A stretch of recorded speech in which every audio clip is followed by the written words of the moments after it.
In the infinite darkness between stars, screams echo across the void where no sound should travel. Today's tale ventures into the blackest depths of the 41st millennium, where pain becomes currency and suffering sustains immortal life.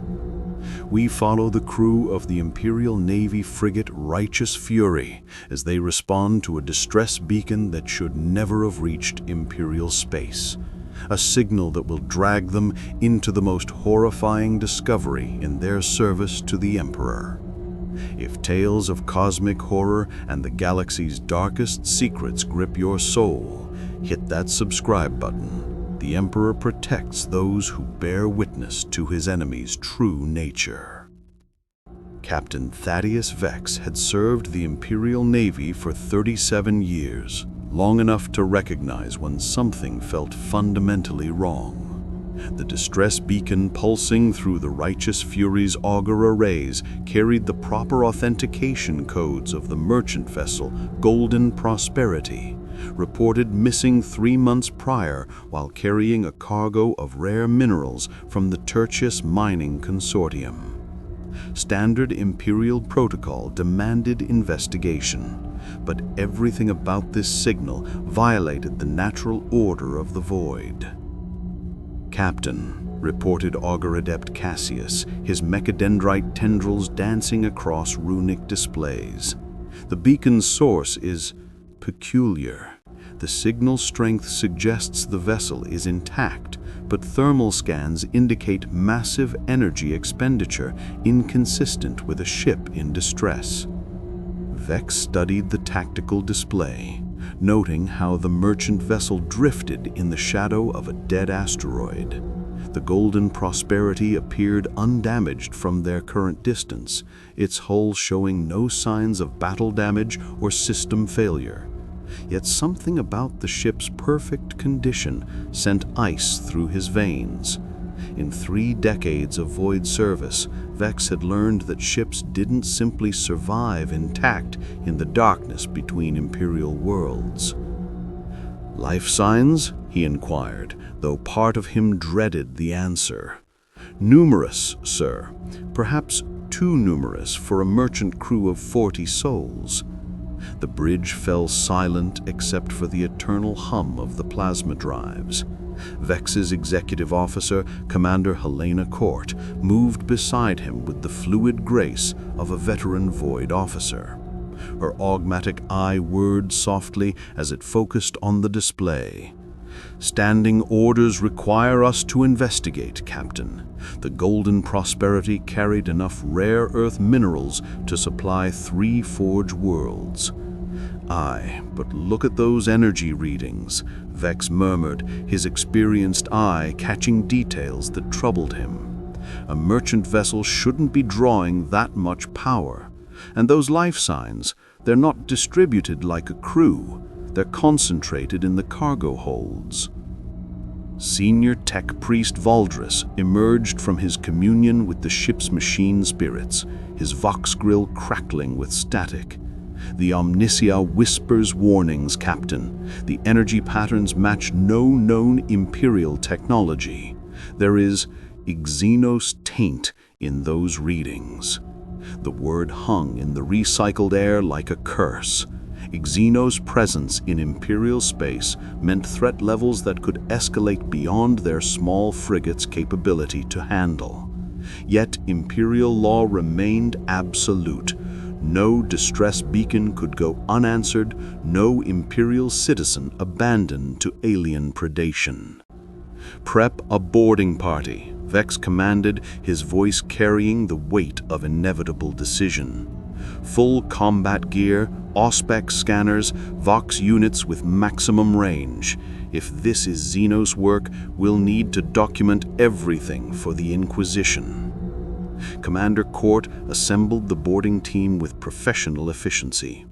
Sergeant Marcus Thorne led 8 veteran armsmen, each equipped with carapace armor and hell guns, their weapons blessed by the ship's chaplain. Tech Adept Jarek carried specialized scanning equipment, while Medicae Officer Liana Voss brought trauma supplies that Vex prayed would prove unnecessary.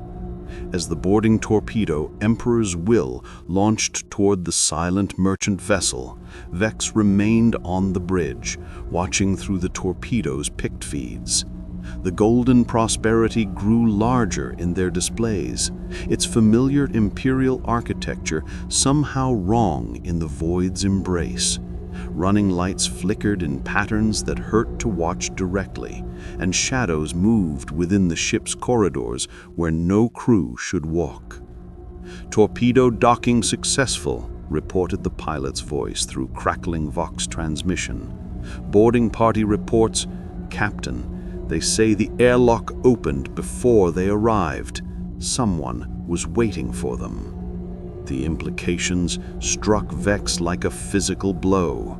The Golden Prosperity's crew knew they were coming, had prepared for their arrival.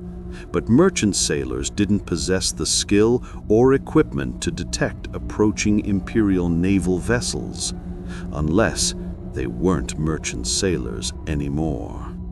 Through the boarding party's helmet cameras, Vex watched his people step into corridors that had once carried honest Imperial citizens.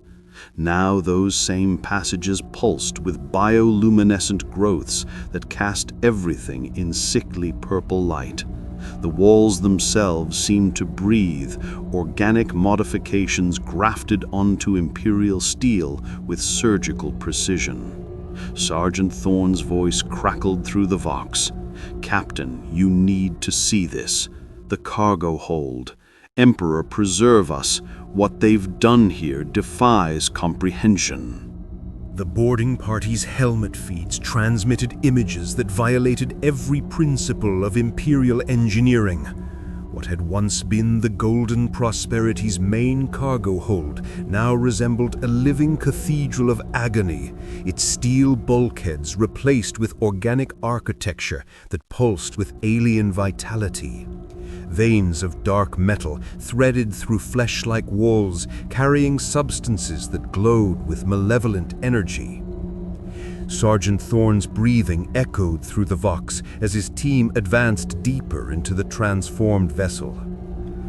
"Emperor's blood," he whispered, his voice barely audible over the wet sounds that emanated from the walls themselves. "Captain, the entire ship's been rebuilt. This isn't human anymore." Tech Adept Jarek's Auspex screamed warnings as he swept the device across surfaces that defied classification. The material composition reads as both organic and metallic, existing in states that should be impossible. The energy patterns, they're feeding on something, converting it into power. Through the grainy pict feed, Captain Vex watched his people navigate corridors that had become arteries in some vast living organism. The merchant vessel's original layout remained recognizable, but twisted into configurations that served purposes no human mind had conceived. Where cargo containers should have stood, elaborate mechanisms of glass and bone stretched toward the ceiling, their crystalline surfaces refracting light into patterns that hurt to observe directly. Medicae Officer Voss knelt beside what appeared to be an Imperial Navy uniform, though its occupant had been reduced to desiccated remains. Her scanner revealed details that made even her experienced hands tremble. "Captain, this body shows signs of systematic fluid extraction. Every drop of blood, lymph, and spinal fluid has been drained with surgical precision, but the wounds, they healed and were reopened multiple times." The implications struck the boarding party like a physical force. Someone had kept this person alive while extracting their life essence, allowing their body to regenerate before beginning the process anew. The precision required spoke of medical knowledge that surpassed even the Adeptus Mechanicus, twisted toward purposes that existed only in mankind's darkest nightmares. Commander Court's voice crackled through the command vox. "Boarding team, be advised, auger arrays detect movement in the lower decks. Multiple contacts moving with coordinated intelligence." Sergeant Thorne signaled his team into defensive positions, their hell guns sweeping arcs of fire across the organic architecture.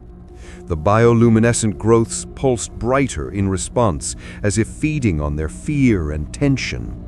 Something about the light patterns seemed almost hypnotic, drawing the eye toward geometric arrangements that human minds weren't meant to process. "Movement ahead," reported Armsman Torres, his weapon trained on a passage that descended into the ship's depths. "Sounds like voices, but speaking languages I've never heard." The Vox transmission carried fragments of alien speech, syllables that flowed like liquid mercury and struck the ear with physical force. Yet beneath the Xenos words lay something even more disturbing. Human voices crying out in languages that predated the Imperium, begging in tongues that should have been extinct for millennia. Tech Adept Jarek's mechadendrites coiled with agitation as his sensors detected energy patterns that violated fundamental laws of physics. "The power source is below us, Captain. Something's drawing massive amounts of energy from the suffering itself, pain converted directly into usable power." The boarding party descended through what had once been maintenance shafts, now transformed into neural pathways that conveyed sensory information throughout the ship organism. The surfaces beneath their boots felt warm and yielding, responding to their presence with subtle movements that suggested awareness. Every step forward carried them deeper into an ecosystem built around the systematic extraction of agony. In the converted engineering decks, they discovered the first of the harvest chambers. Glass cylinders filled with nutrient fluid contained human forms suspended in permanent states of conscious torment. Neural interfaces fed directly into their brainstems, while medical apparatus maintained their bodies in peak condition for maximum sensitivity. The victim's eyes tracked the boarding party's movement, intelligence and desperate sanity still flickering behind pupils dilated with indescribable pain. "Holy Throne," Medicae Voss breathed, her training struggling to comprehend the sophisticated life support systems that kept the prisoners conscious while their nervous systems were systematically stimulated. "They're not dead. Emperor, preserve them. They're still aware." Sergeant Thorne's team spread through the chamber, their weapons seeking targets that remained hidden in the organic shadows. The harvest apparatus extended through multiple levels, suggesting a facility designed to process hundreds of victims simultaneously. Each cylinder connected to a central collection system that refined raw suffering into energy that powered the ship's alien modifications. From somewhere in the depths below, music drifted upward. Alien melodies played on instruments that produced sounds no human throat could replicate. Yet the rhythm carried undertones of human screaming, as if voices had been incorporated into the symphony itself. The boarding party realized they had discovered something far worse than simple Xenos raiders or chaos corruption. "Captain," Thorne reported, his voice tight with controlled horror, "this isn't random torture. This is industrial, systematic. They've turned suffering itself into a resource to be harvested and refined." The deeper the boarding party descended into the Golden Prosperity's transformed hull, the more sophisticated the harvest mechanisms became. What they had initially mistaken for crude torture devices revealed themselves as precision instruments of agony refinement, each component designed with alien perfection to extract specific forms of suffering. Tech Adept Jarek's Auspex readings painted a horrifying picture of efficiency that surpassed Imperial engineering in its malevolent elegance. "Captain," Jarek reported, his voice distorted by static as the ship's organic systems interfered with Vox transmission. These devices aren't simply extracting pain, they're cultivating it. Each victim's nervous system has been modified to experience sensation at levels impossible for baseline humanity. Through the helmet feeds, Captain Vex observed chambers where human anatomy had been surgically enhanced with alien neural grafts. The modifications allowed subjects to remain conscious while experiencing pain intensities that should have triggered immediate unconsciousness or death. Crystalline interfaces sprouted from spinal columns like metallic flowers, their surfaces pulsing with collected agony that flowed through conduits of living metal towards central processing cores. Medicae Officer Voss knelt beside a harvest apparatus that defied her medical training. These neural amplifiers, they're not just increasing pain sensitivity, they're creating entirely new categories of suffering that human minds were never meant to process. Her scanner revealed modifications that added sensory pathways unknown to Imperial anatomy, allowing victims to experience torments in dimensions beyond physical sensation. The boarding party discovered that each level of the ship served different purposes in the harvest cycle. Upper decks contained capture and preparation chambers where victims underwent surgical modification. Middle sections housed the primary extraction apparatus, where refined suffering flowed through arteries of dark metal toward collection reservoirs. The deepest levels contained processing facilities, where raw agony underwent transformation into energy that powered technologies beyond Imperial comprehension. Sergeant Thorne's team encountered their first live Xenos presence near the central processing core. Tall, impossibly slender figures moved through the shadows with predatory grace, their pale flesh decorated with ritual scars that pulsed with bioluminescent patterns. The creatures' elongated limbs ended in surgical instruments instead of hands, their bodies clearly modified for maximum efficiency in harvesting operations. Dark Eldar, Tech Adept Jarek identified, his voice tight with recognition. Drukhari raiders, but these aren't standard pirates. The surgical modifications mark them as Coven specialists, Haemonculus constructs. The Xenos creatures moved with fluid coordination, tending to harvest apparatus with the dedication of artisans perfecting their craft. They showed no interest in combat, focused entirely on optimizing suffering extraction from their human livestock. Each motion demonstrated centuries of experience in pain cultivation. Their alien minds evolved specifically for this purpose. One of the constructs approached a harvest chamber where a middle-aged human remained suspended in nutrient fluid, neural interfaces feeding directly into his cortex while his body convulsed in carefully controlled spasms. The construct adjusted settings on crystalline controls with delicate precision, monitoring readouts that measured agony in units no Imperial science could quantify. "They're farming us," Armsman Torres whispered, his hellgun tracking the nearest Xenos figure. "Humans aren't prey to them, we're livestock." The boarding party watched in horror as the construct initiated a new phase of the harvest cycle. The victim's nervous system received carefully calibrated stimulation that triggered pain responses in neural pathways that shouldn't exist in baseline human anatomy. The victim's screams resonated through frequencies that bypassed hearing entirely, striking directly at the observer's sanity.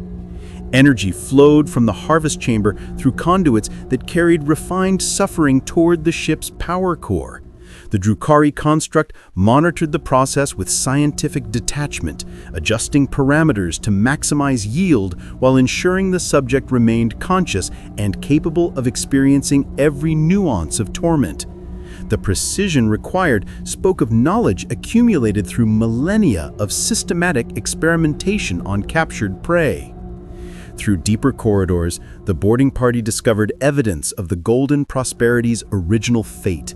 The merchant vessel had encountered a Drukhari raid 3 months prior, but instead of simple slavery, the crew had been selected for inclusion in a mobile harvest operation.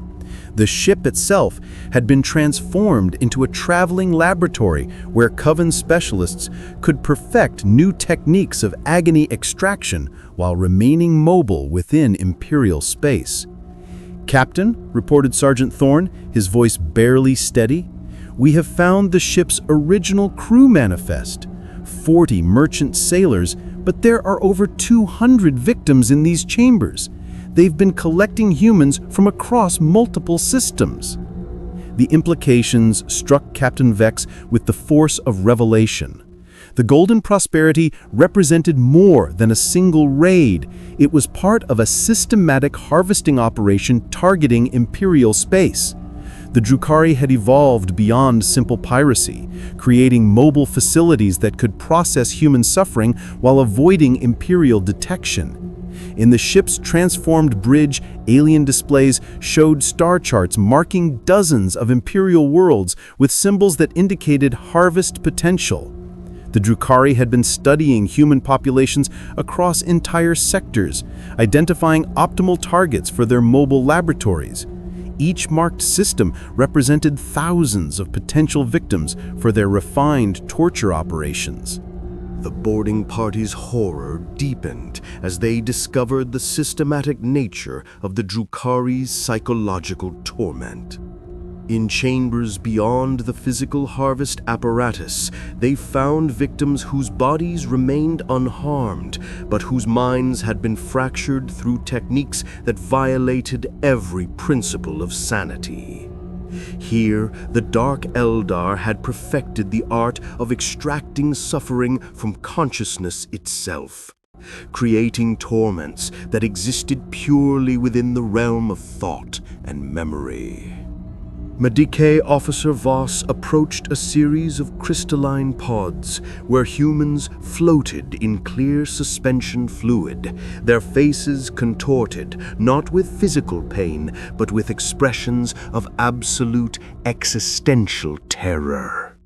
Neural crowns of dark metal encircled their heads, projecting directly into their consciousness experiences drawn from their deepest fears and most traumatic memories, amplified and refined into concentrated psychological agony.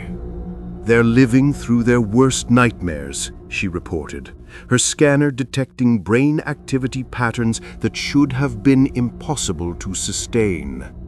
But these aren't random terrors. The aliens have mapped each victim's specific psychological vulnerabilities and created personalized hells tailored to their individual psyche. Tech Adept Jarek's mechadendrites recoiled from the neural interface technology as his sensors detected data flows that bypassed normal sensory pathways entirely. The Drukhari aren't just accessing memories, they're rewriting them, creating false experiences of loss, betrayal, and abandonment that feel more real to the victim than their actual past.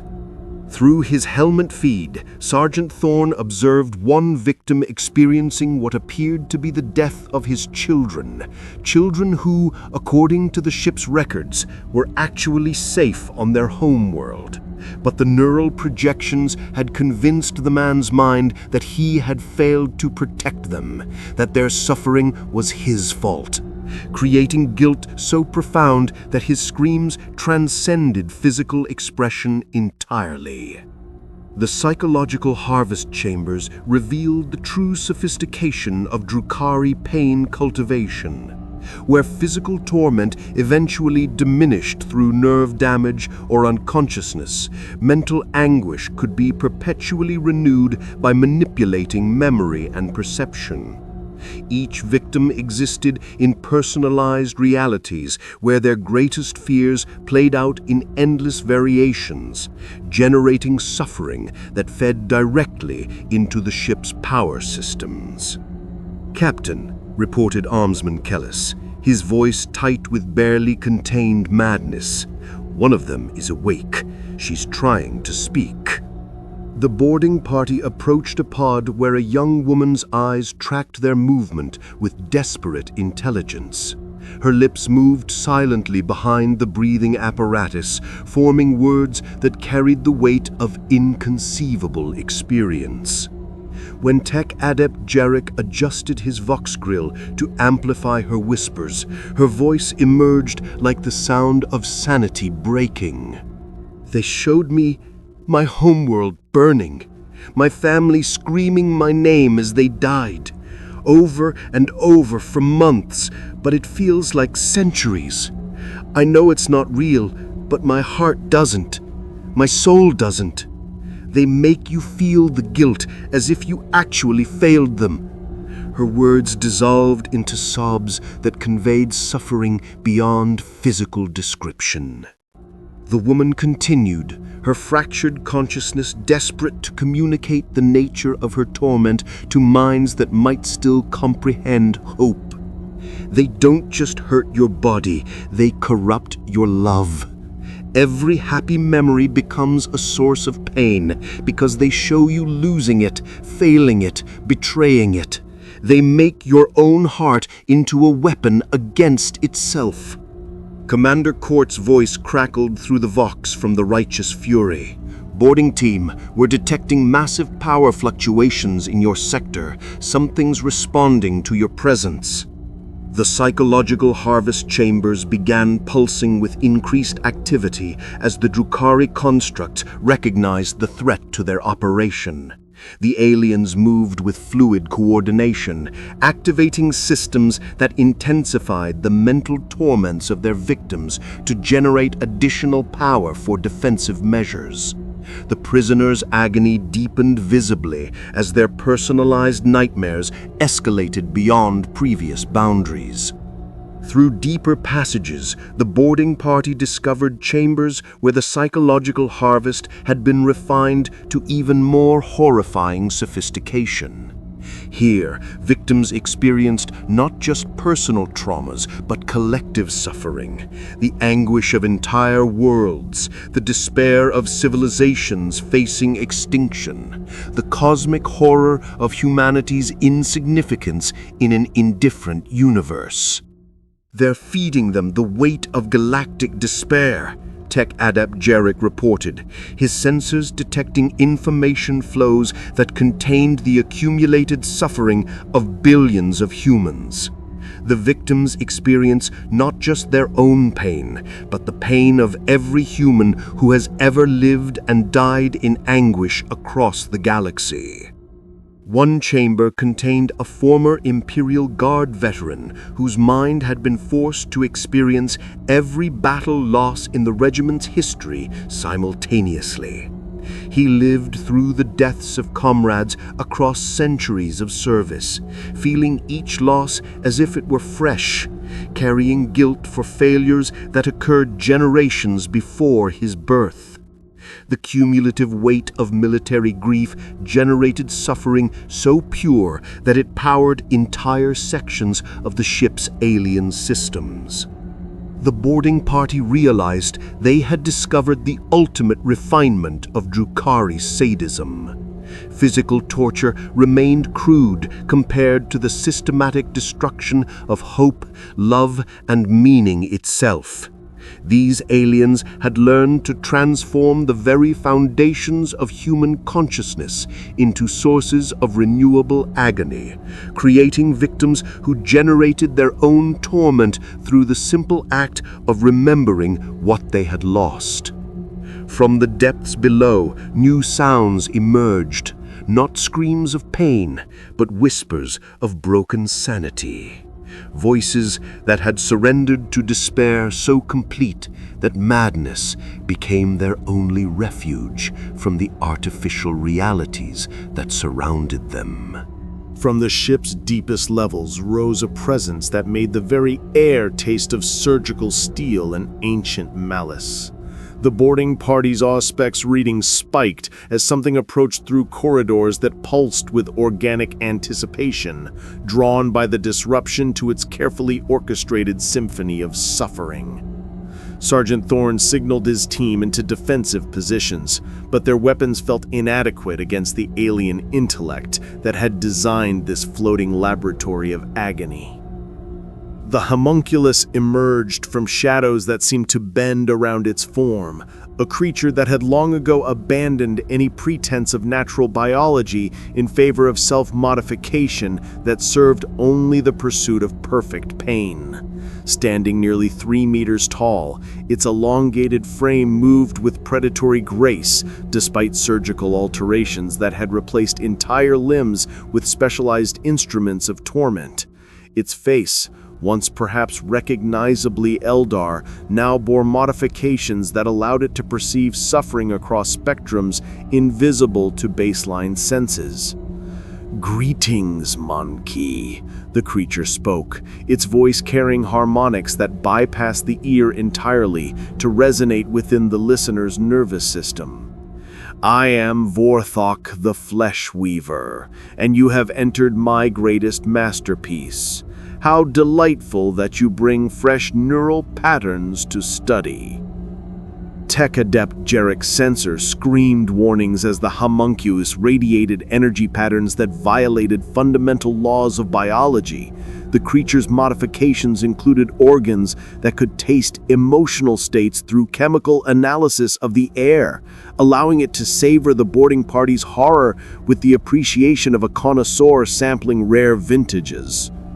"Captain," Jarek reported through the Vox, "this Xenos has modified itself to literally feed on fear and despair. Its presence is triggering fight-or-flight responses in our nervous systems, which it's somehow converting into nourishment." The homunculus gestured with limbs that terminated in surgical instruments of impossible delicacy, each tool designed for specific types of neural intervention. "Your species fascinates me, crude mammals.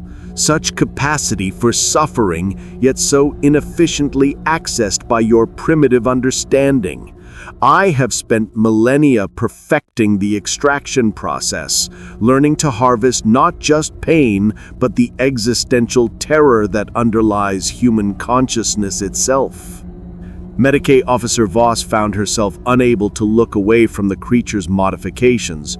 Her medical training recognized surgical techniques that surpassed anything in Imperial knowledge. The homunculus had replaced its own pain receptors with pleasure centers, allowing it to experience ecstasy through the suffering of others. Every scream from its victims provided direct neurochemical reward, creating an addiction to agony that drove its relentless pursuit of perfectionism. "Observe," the creature continued, activating controls that intensified the psychological harvest across multiple chambers simultaneously. The ship's power system surged as refining suffering flowed through conduits that carried purified despair to engines that converted human anguish into faster-than-light travel capability. "Your crude Imperium wastes such precious resources, allowing humans to die naturally when their agony could fuel civilizations." The boarding party watched in horror as the homunculus demonstrated its mastery over the harvest process. With surgical precision, it adjusted neural interfaces that allowed victims to experience multiple streams of psychological torment simultaneously. One prisoner lived through the destruction of his homeworld, while simultaneously experiencing the betrayal of his closest friends and the failure to save his children. 3 separate nightmares woven together into a symphony of despair that generated exponentially more suffering than any single trauma.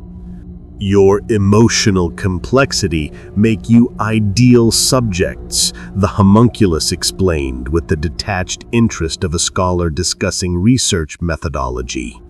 Unlike lesser species, humans possess the cognitive capacity to understand their helplessness, to anticipate future suffering, to feel guilt for imagined failures. This self-awareness transforms simple pain into existential anguish of exquisite purity. Sergeant Thorne attempted to target the creature with his hellgun, but the homunculus moved with inhuman speed, its modified nervous system allowing reaction times that made combat against baseline humans feel like a leisurely dance. Instead of attacking, it seemed genuinely curious about their responses to its exposition. You arrive with such charming determination to rescue these specimens, but consider the philosophical implications. I have granted them experiences beyond the mundane suffering of natural existence. They have felt despair so pure that their consciousness touches the fundamental meaninglessness of reality itself. Is this not a gift? The words carried psychic weight that pressed against the boarding party's sanity like physical force. Through their helmet feeds, Captain Vex could see his people struggling to maintain focus as the homunculus projected subtle neural influences that amplified their natural fear responses. The alien had weaponized philosophy itself, using logical arguments to create cognitive dissonance that generated psychological suffering. Your Imperium speaks of the Emperor's protection, yet here you stand in a place where your God's light cannot reach, where your prayers dissolve into screams that feed my engines. Tell me, Mon-Ki, what meaning do your beliefs possess when confronted with the simple reality of absolute helplessness? Tech Adept Jarek's mechanical components began malfunctioning as the creature's presence interfered with machine spirits, its aura of corruption extending beyond biological systems to infect even blessed technology. The homunculus represented the ultimate evolution of scientific inquiry, divorced from any consideration of ethics or meaning.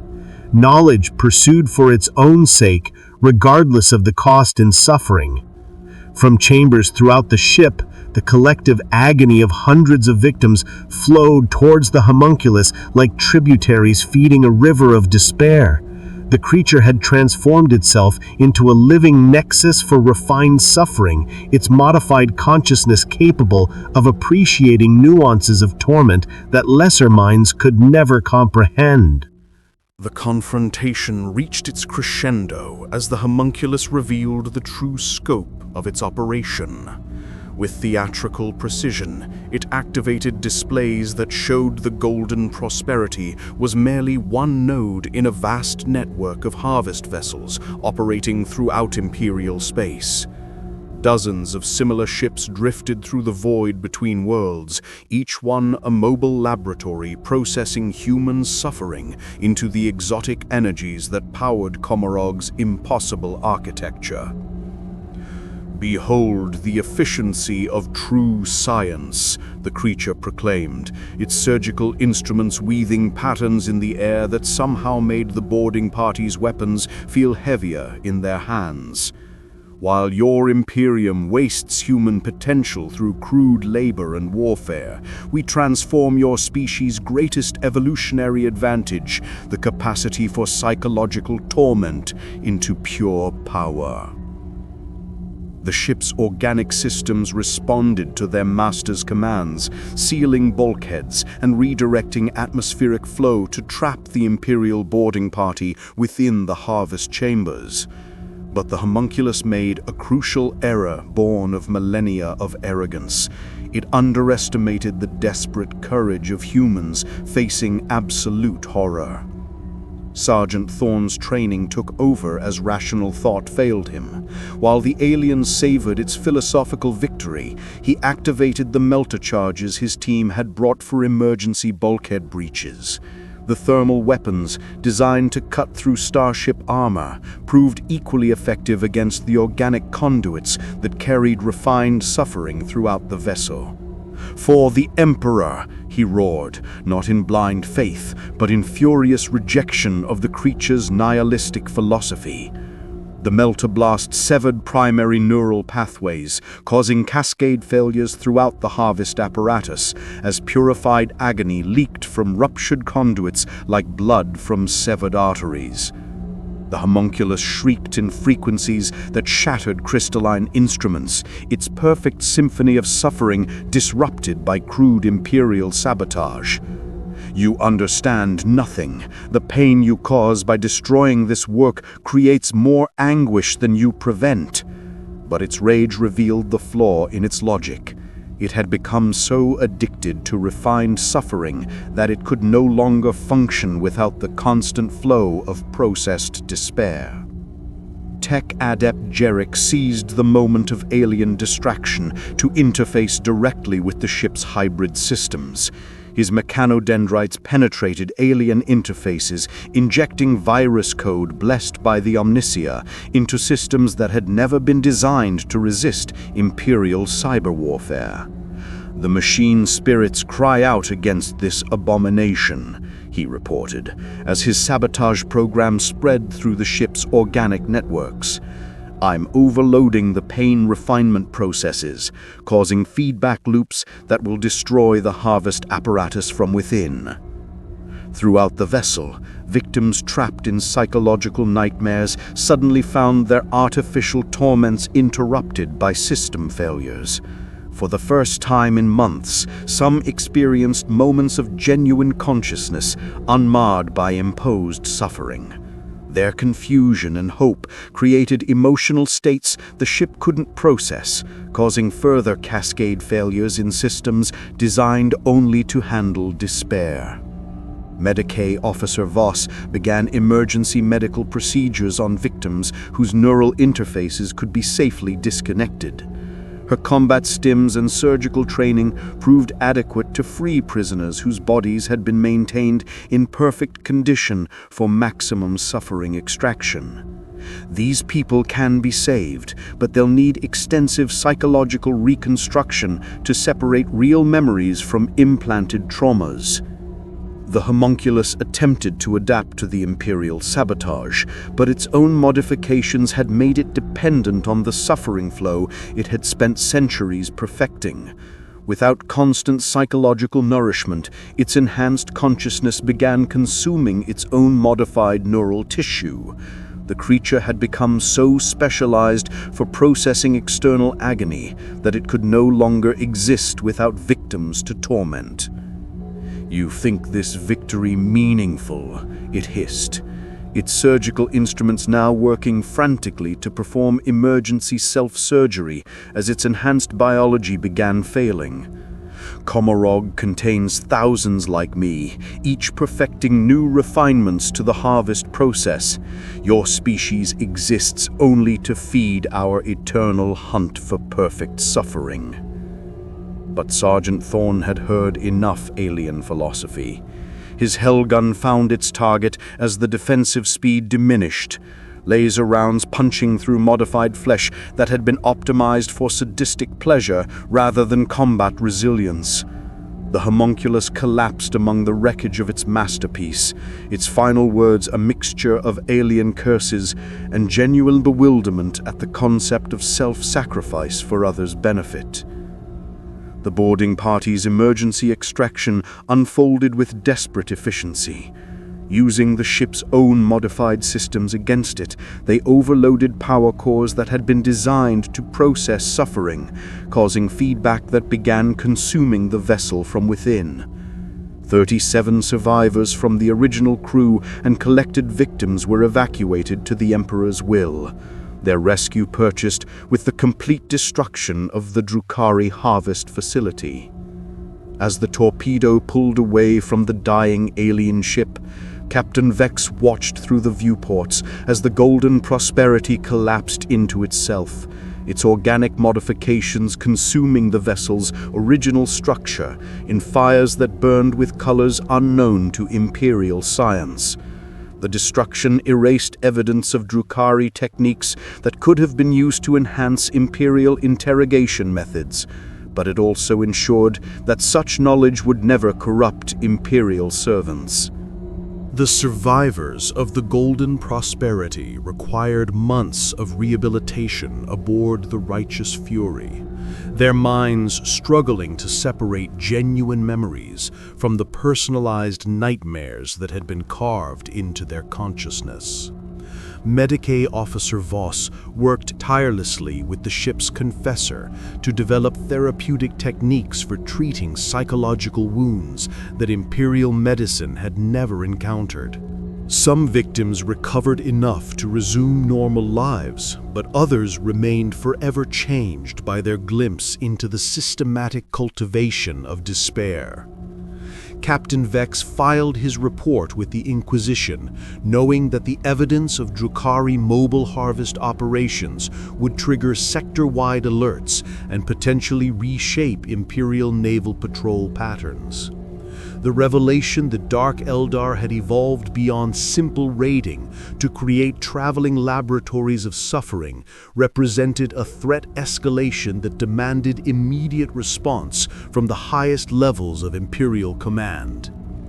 In the depths of Commorragh, other Haemonculi received sensory recordings from Vorthak's final moments, analyzing the Imperial boarding party's tactics with the detached curiosity of scientists studying interesting laboratory specimens. The loss of one harvest vessel meant little to a society that had spent millennia perfecting the art of transforming pain into power. If anything, the destruction provided new data about human psychological responses under extreme stress. Yet something in the Imperial response troubled the Dark City's architects of agony. The boarding party had not simply fled in terror or fallen to madness as expected. Instead, they had chosen to destroy the harvest apparatus even at the cost of their own lives, sacrificing themselves to prevent others' suffering. This capacity for selfless action in the face of absolute horror represented a variable that Drukhari science had never successfully quantified. The rescue mission revealed fundamental truths about both species that neither fully comprehended. The Dark Eldar had achieved immortality by feeding on others' pain, creating a civilization sustained by the systematic extraction of suffering from lesser races. They had refined torture into an art form that transcended physical sensation to corrupt memory, hope, and meaning itself. Yet their dependence on external agony made them paradoxically fragile, unable to exist without victims to sustain their artificial existence.